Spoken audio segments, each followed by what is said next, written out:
مطہر کی ایسی خوشبو تھی، تو اب پیغمبر اسلام کی اوصیاء کی کیا شرائط ہونی چاہیے؟ حضرت امیر کو کیسا ہونا چاہیے کہ جو ان کی جگہ پہ آ رہے ہیں وہ کیسے ہوں گے؟ تو اب یہ بدن مطہر ہے پیغمبر اسلام کا۔ عزیزان گرامی، پیشانی ایسی ہے، دندان مبارک ایسے ہیں، ہاتھ کے اشارے سے درخت جھک جاتے ہیں۔ تو عزیزان گرامی، جس کا بدن ایسا ہو، جس کا جسم ایسا ہو کہ جسم سے نور آتا ہو، منہ مبارک ایسے ہوں، عزیزان گرامی، بیماروں کو اگر ایک معجزہ پیغمبر اسلام کا، بیماروں کو اگر اپنا لعاب دہن لگا دیتے تھے تو وہ شفا یاب ہو جاتے تھے۔ صحابہ کرام پیغمبر اسلام کے بدن سے مس ہوا ہوا پانی اس کا اتنا احترام کرتے تھے کہ جب پیغمبر اپنے وضو کے لیے پانی بدن پہ ڈالتے تھے تو صحابہ کیا کرتے تھے کہ اس پانی کو زمین پہ گرنے نہیں دیتے تھے، ایک ظرف میں اس پانی کو لے لیتے تھے، کہتے تھے کیونکہ اب یہ پیغمبر کے بدن سے مس ہو گیا ہے، اس پانی کو بہنے نہ دینا، مریضوں کو پلا دینا۔ تو وہ تبرکن اس پانی کو جو پیغمبر کے بدن سے مس ہوتا تھا کہ مریضوں کو پلا دینا، وہ شفا پا جائیں گے۔ جن کے بدن کا مس ہوا پانی یہ اثر رکھتا ہو، ان کے گودوں کے پالے کیا اثر رکھتے ہوں گے؟ عزیزان گرامی، معجزات جسم مطہر سے متعلق کیسے لکھے ہیں؟ یہاں تک ایک معجزہ لکھا ہے کہ اگر کوئی آتا تھا کہتا تھا کہ یا رسول خدا میں مریض ہوں، تو اگر لعاب دہن کے بغیر بھی آپ ہاتھ لگاتے تھے، پیدائشی کانے بہرے نابینا کو اندھے کو اگر ہاتھ لگا دیتے وہ شفا یاب ہو جاتا تھا۔ جو بیمار ہوتا تھا ایک ہاتھ کے لگانے سے شفا یاب ہو جاتا تھا۔ تو پیغمبر شرائط بتا کے جا رہے ہیں کہ دیکھو میری یہ شرائط ہیں، میرے اوصیاء کی شرائط کیا ہوں گی۔ عزیزان گرامی، بدن مطہر ایسا تھا، ختم مرتبت کا جسم مطہر ایسا تھا، اتنا پاک و پاکیزہ تھا کہ وہاں پہ اس کی شرائط بہت زیادہ بالا تھیں، بلند تھیں۔ یہ جسم مطہر ہے۔ آئیے ذرا میں بات کو آگے بڑھانا چاہتا ہوں، جو میں نے کل بات جہاں سے چھوڑی تھی وہیں سے متصل ہوں۔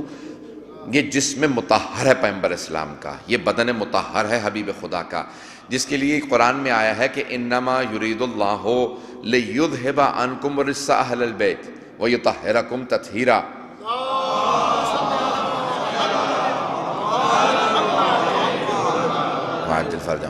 کہ اللہ سبحانہ وتعالیٰ فرماتا ہے کہ انما یرید اللہ، اے اہل بیت، اللہ تو بس یہ ارادہ رکھتا ہے۔ انما حصر کے لیے آتا ہے، اب آپ ایک عرب ملک میں رہ رہے ہیں تو یہ کلمہ حصر ہے، تاکید کے لیے آتا ہے، کلمہ حصر ہے۔ انما یرید اللہ، اللہ کا بس یہ ارادہ ہے، جس کے ارادے کا نتیجہ کل کائنات ہو۔ جس کے ارادے کا نتیجہ تو ہے نا، جس نے ارادہ کیا ہر چیز ہو گئی، اگر وہ ارادہ نہ کرتا کچھ نہ ہوتا۔ جس کے ارادے کا نتیجہ کل کائنات ہے، وہ اللہ کہتا ہے کہ اس کا بس یہ ارادہ ہے۔ انما یرید اللہ، اللہ کا بس یہ ارادہ ہے، لیذھب عنکم الرجس اہل البیت، اے اہل بیت آپ سے رجس کو دور رکھے۔ تھوڑی سی توجہ کیجئے گا، اللہ کہہ رہا ہے کہ اس کا بس یہ ارادہ ہے کہ آپ سے اے اہل بیت رجس کو دور رکھے۔ اب آئیے ذرا عزیزان گرامی، ان دو تین الفاظ کی تشریح کر دوں گا کہ پیغمبر اسلام پاک و پاکیزہ، اسی بات کو پہچانا چاہ رہا ہوں۔ اللہ یہ فرما رہا ہے کہ اس کا یہ ارادہ ہے، جس کے ارادے کا نتیجہ کل کائنات ہے، اور اس کا ارادہ کیا منزل رکھتا ہے؟ انما امرہ اذا اراد شیئا ان یقول لہ کن فیکون۔ اس کا ارادہ یہ ہے کہ وہ ارادہ کرتا ہے اور کہتا ہے ہو جا، اور چیز ہو جاتی ہے۔ جب چھٹے امام سے پوچھا گیا کہ مولا واقعاً ایسا ہی ہے کہ اللہ ارادہ کرتا ہے اور کہتا ہو جا اور چیز ہو جاتی ہے؟ آپ نے فرمایا نہیں، یہ بھی تمہارے سمجھانے کے لیے ہے۔ اگر وہ کہے ہو جا اور چیز ہو تو پھر کیسا ارادہ؟ وہ ارادہ کرتا ہے اور چیز ہو جاتی ہے۔ کہ یہ سمجھانے کے لیے کہا ہے کہ کن فیکون کا درجہ ہے، اس سے بھی بالا تر ہے، اس سے بھی بلند تر ہے اس کا ارادہ۔ وہ صرف ارادہ کرتا ہے اور چیزیں ہو جاتی ہیں۔ عزیزان گرامی، جس کا ارادہ ایسا ہے کہ وہ ارادہ کرتا ہے اور ہر چیز وجود میں آ جاتی ہے۔ ایک جملے کو پیش کر دوں، میں نے ارادہ کیا مجلس پڑھنے کا، ارادے سے لے کے مجلس تک کم از کم میرے اور آپ کے لیے 4 مراحل ہیں۔ میں نے ارادہ کیا، تیاری کی، چلا، پہنچا اور اب پیش کر رہا ہوں، تو کہاں سے ارادہ اور کہاں مجلس؟ عزیزان گرامی، ارادے سے لے کے عمل تک کم از کم 4 مراحل ہیں۔ اللہ خود سے فرما رہا ہے اس کا ارادہ کن فیکون ہے، کوئی مراحل نہیں ہے۔ وہ اللہ کہتا ہے اس کا یہ ارادہ ہے، جب سے خدا ہے تب سے اس کا ارادہ ہے، جب سے وہ ہے تب سے اس کا ارادہ ہے، اور اس کا ارادہ یہ ہے کہ اہل بیت سے رجس کو دور رکھے۔ استاد جوادی عملی کا جملہ پیش کر رہا ہوں، تھوڑی سی تشریح کروں گا کہ یہ نہیں کہا کہ اہل بیت میں آپ کو رجس سے دور رکھوں گا، یہ فرمایا کہ میں رجس کو آپ سے دور رکھوں گا۔ تھوڑی سی اور تشریح کر دیتا ہوں۔ اگر معاذ اللہ خدا یہ فرماتا نا کہ اہل بیت میں آپ کو رجس سے دور رکھوں گا، تو مفہوم یہ نکلتا کہ اہل بیت تو رجس کے پاس جانے کی کوشش کرتے معاذ اللہ، لیکن اللہ دور رکھتا۔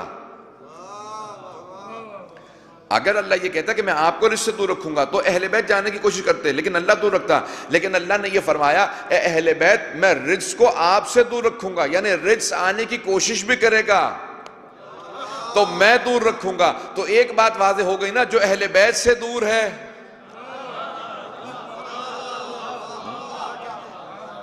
تو عزیزان گرامی جو اہل بیت سے دور ہے، اللہ نے فرمایا ہے کہ میں ہر طرح کے رجس کو اہل بیت سے دور رکھوں گا۔ تو ہر طرح کا رجس اہل بیت سے دور ہے۔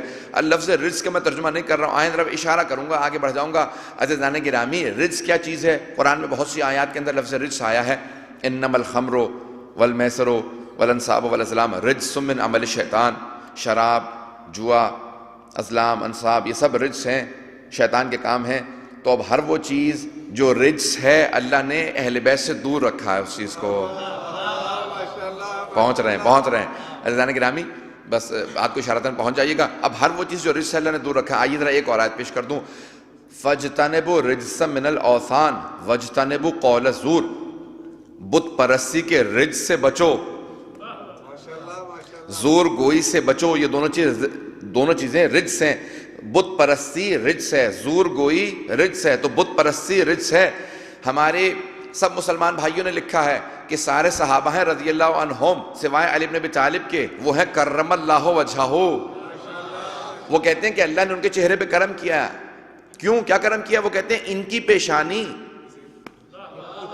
اعلان رسالت سے پہلے بھی کسی بت کے سامنے نہیں جھکی، کیونکہ بت پرستی رجس ہے۔ تو عزیزان گرامی اللہ نے ہر طرح کے رجس کو اہل بیت سے دور رکھا ہے، محمد و آل محمد سے ہر طرح کے رجس کو دور رکھا ہے۔